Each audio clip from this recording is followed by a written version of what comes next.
HSC Habib media ও Shiakhala TV. আমি শেখ হাবিব রয়েছি আপনাদের সঙ্গে। আমি এই মুহূর্তে উপস্থিত আছি হরিপাল ব্লক একেবারে শিয়াখালা বাজারে এখন উপস্থিত আছি। এখানে এই যে দাদারা এসছে দেখতে পাচ্ছেন, এসইউসিআই কমিউনিস্ট দলের পক্ষ থেকে আজকে এনারা এসছেন। প্রত্যেকটার হাতে একটা করে হ্যান্ডবিল দিচ্ছে। ওনারা বলছেন হ্যান্ডবিল পড়ে আপনারা আমাদের সঙ্গে একবদ্ধ হয়ে জাস্টিস ফর আরজি কর এই নিয়ে একটা প্রতিবাদে নামুন, দীর্ঘস্থায়ী করুন এই আন্দোলনকে।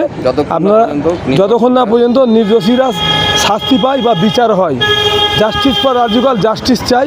আপনারা ভিডিওটি শেষ পর্যন্ত দেখুন। বেশি বেশি আপনার মূল্যবান মতামত কমেন্ট বক্সে জানান। কী বললেন দাদা তা আপনাদের শোনাবো। আপনারা বেরিয়েছেন রাস্তায়? আমরা বেরিয়েছি গত 9ই আগস্ট আরজি কর মেডিকেল কলেজের মধ্যে যেভাবে একজন ডাক্তারি ছাত্রীকে নৃশংসভাবে নারকীয়ভাবে ধর্ষণ করে খুন করা হয়েছে, সেই ঘটনার পরিপ্রেক্ষিতে গত 1 মাস যাবৎ সারা পশ্চিমবাংলা উত্তাল।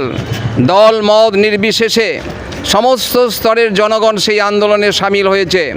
কিন্তু এতর সত্ত্বেও আমরা দেখলাম গতকাল যেভাবে সুপ্রিম কোর্ট রায় দিয়েছে তাতে একটা হতাশাব্যঞ্জক অবস্থার সৃষ্টি হয়েছে।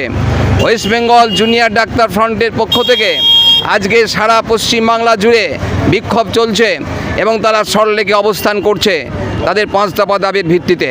আমরা এসইউসিআই কমিউনিস্ট দলের পক্ষ থেকে আজকে জনগণকে অভিনন্দন জানাচ্ছি। এখানে একটা আবেদনপত্র বিলির মাধ্যমে জনগণের কাছে আমাদের আবেদন যে এই আন্দোলনকে আগামী দিনে আরও দীর্ঘস্থায়ী করতে হবে, যতক্ষণ না পর্যন্ত সমস্ত খুনি এবং ধর্ষকদের গ্রেপ্তার করা হচ্ছে এই ঘটনার সঙ্গে যুক্ত ব্যক্তিদের। অথচ আমরা দেখছি দীর্ঘ দিন ধরে গত 1 মাস যাবৎ আজকে রাজ্য সরকার এবং সিবিআই পর্যন্ত যেভাবে তাদের পদক্ষেপগুলো নিয়েছে তাতে আমরা খুবই বিচলিত। আমরা মনে করি এই মর্মন্তুদ ঘটনাকে নিয়ে যেভাবে স্রোত গতিতে এই বিচার ব্যবস্থা এগিয়ে চলেছে তাতে আদৌ কি বিচার ব্যবস্থা আজকে মানুষের কাছে কোনো আস্থা ভাজন হতে পারছে? আমরা আজকে খুবই দুঃখের সঙ্গে বলছি 1 মাস হয়ে গেল ওই সঞ্জয় রায়, যাকে সিভিক ভলেন্টিয়ার বলা হচ্ছে, সে ছাড়া কাউকে এখনও পর্যন্ত এই ঘটনার দায়কে ভিত্তি করে অ্যারেস্ট করা হয়নি। ফলে আমরা জনগণের কাছে এখানে আবেদন জানাতে এসেছি এবং অভিনন্দন জানাতে এসেছি যে আগামী দিনে এই আন্দোলনকে আরও দীর্ঘস্থায়ী করতে হবে। সমস্ত জায়গাতে মহিলা, ছাত্র ছাত্রী, ডাক্তার, ইঞ্জিনিয়ার, সাধারণ মানুষ, প্রান্তিক চাষি, ক্ষেতমজুর, শ্রমিক সবাইকে একত্রিত হয়ে পতাকার ঝান্ডাটাকে পিছনে রেখে দিয়ে দলমত নির্বিশেষে অরাজনৈতিকভাবে সেই আন্দোলন সংগঠিত করতে হবে। এর মধ্যে কিছু ভোটবাজ পার্টি তারা হয়তো ভোটের জন্যে তারা উঠে পড়ে লাগবে, কিন্তু জনগণকে সেটা পরিষ্কারভাবে বিচার করতে হবে।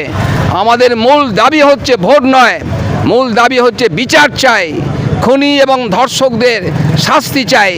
তাই আমাদের যে স্লোগান উঠছে, we want justice, we demand justice, justice for RG Kar, এই যে ডিমান্ডের সারা পশ্চিমবাংলা উত্তল।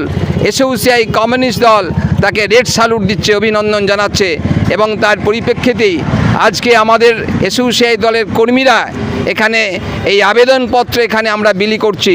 ফলে প্রত্যেকের কাছে আবেদন, আপনাদের কাছে আবেদন, আপনার এলাকায় ফিরে যাবেন।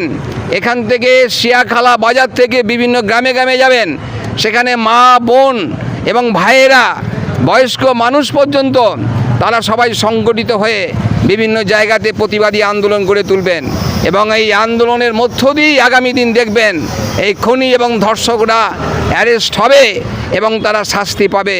তবেই এই অভয়ার শান্তি হবে, এটুকু আমরা মনে করি। এবং আরও মনে করি এর দ্বারা পশ্চিমবাংলায় যেভাবে নারকীয়ভাবে বিভিন্ন ধর্ষণ বাড়ছে সেটাও আস্তে আস্তে করে কমতে বাধ্য হবে। এই আবেদন দেখি আমরা এখানে আবেদনপত্র এখানে ডিস্ট্রিবিউট করছি এবং জনগণ যে দীর্ঘদিন ধরে আন্দোলন করছে সেই পরিপ্রেক্ষিতে আমরা যে হ্যান্ডবিল এখানে ডিস্ট্রিবিউট করছি, এই হ্যান্ডবিলে আরজি করের ঘটনা পুঙ্খানুপুঙ্খভাবে আছে। আপনারা এগুলো পড়ে নিজেরা এগুলো বিচার করবেন এবং আপনাদের বিবেচনা প্রসূতভাবে আপনারা অবশ্যই হৃদয়ের ভিত্তিতে এই ইনজাস্টিসের বিরুদ্ধে, এই নারকীয় হত্যাকাণ্ডের বিরুদ্ধে প্রতিবাদে সামিল হবেন। এই আবেদনও আমরা আমাদের দল এসইউসিআই কমিউনিস্টের পক্ষ থেকে আপনাদের কাছে রাখছি। ধন্যবাদ। আমার নাম প্রদীপ সিংহ, এসইউসিআই হুগলি জেলা কমিটির সদস্য।